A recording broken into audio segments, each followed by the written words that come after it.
The idea of God has existed since the dawn of humankind. But why?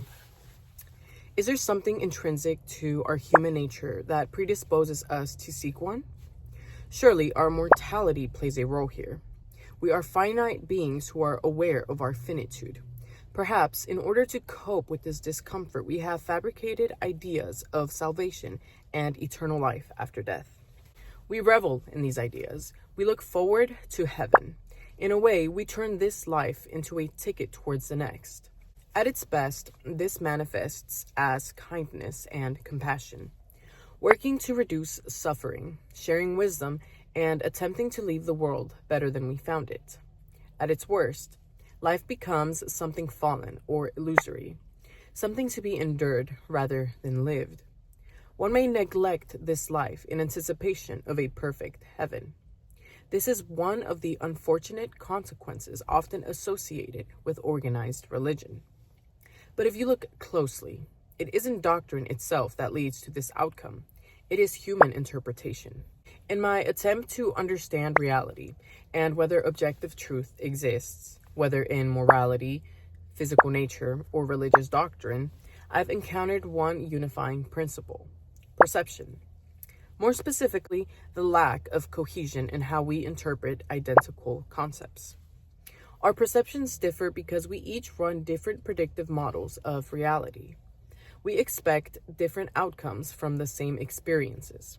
These predictions are shaped by personal history, genetic predisposition, education, personality, and emotion. And there lies the problem. Because of our human nature, we struggle to see the same thing in the same way. So, how do you solve this?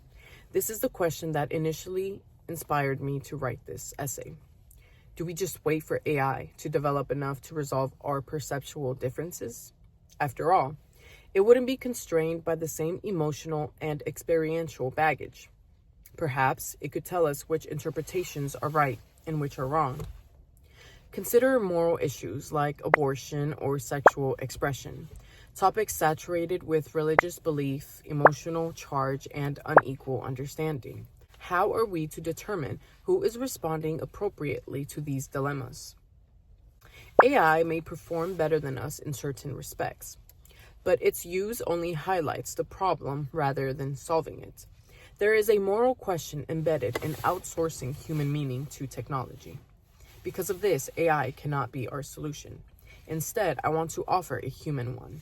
Using what we know about the constraints of perception, we can develop a model for reasoning that removes emotional baggage, not emotion itself, which will always be present in human interaction, but the kind that distorts judgment.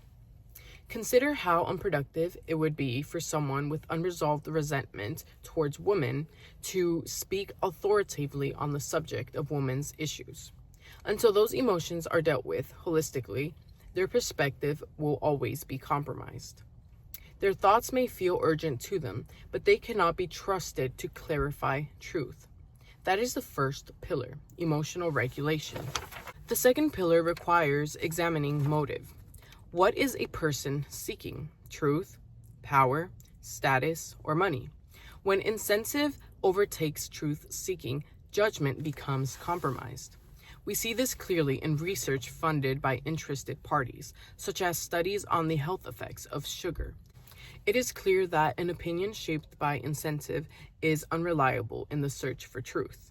The third pillar is the ability to think clearly, logically, and rationally. Emotional regulation and sincerity are not enough on their own.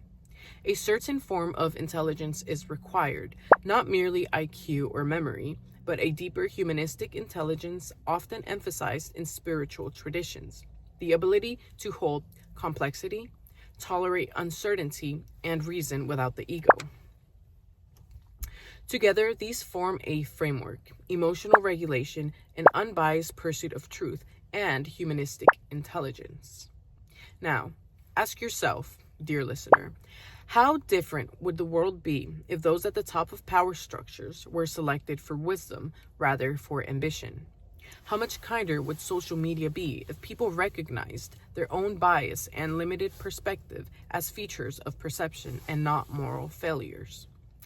How would politics change if these principles guided discourse? That may be an essay for another time. For now, I'll ask you this. What will you do with this information, knowing it applies to you as much as it does me?